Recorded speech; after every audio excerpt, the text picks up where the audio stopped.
Mga igsuon, di anapoy makatambal nga mensahe sa Dios alang nato karong adlaw. Diri sa ebanghelyo, ang atong Ginoo nagsaysay og usa ka istorya sa usa ka tawo nga nagtanom og maayong tanom. Sus anang gabi naa may kaaway nga nagsabod og sagbot. So pagdagko sa maayong tanom, nakita pod ang sagbot. So misuggest ang trabahante, unsa man sir, pangibto na nato ang mga sagbot karon?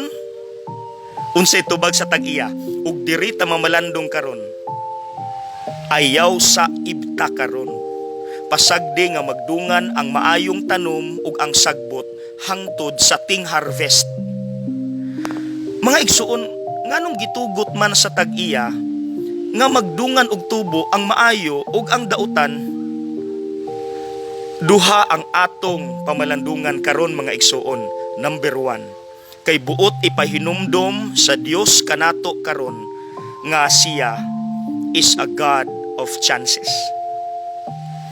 Nga sa ngadto-ngadto kampante ang Ginoo nga mabag-o ra gyud ta. Tan-awa si Mateo, usa sa mga apostoles ni Kristo. Kun buto nahunaon kurakot kay tax collector. Pero nganong iya mang gitawag aron mahimong apostoles?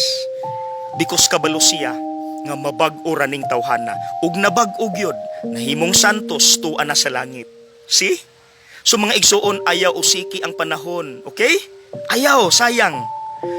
Ikaduha, nganong wala gipaibot dayon ang sagbot? Tungod kay kini di ay mga sagbot sa atong kinabuhi mga igsuon sama sa problema, sakit o unsa pa.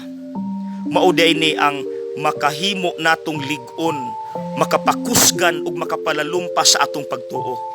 Mao nang kun buto na hunaon, pwede biya gyud unta kuhaon sa Dios ang atong mga pag-antos.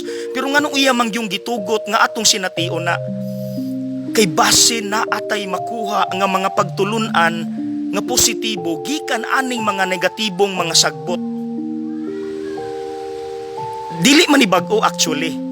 Kay daghan naman tang nadungog nga mga tao sa atong palibot nga mihatag og testimonya tungod sa akong problema nalig-on ko, tungod sa aksidente nilalom akong pagtuo sa Dios.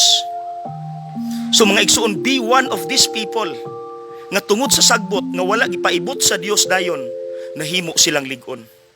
See? Nindot no? Makatambal gyud. Thank you Lord. Sama aning garden makatambal.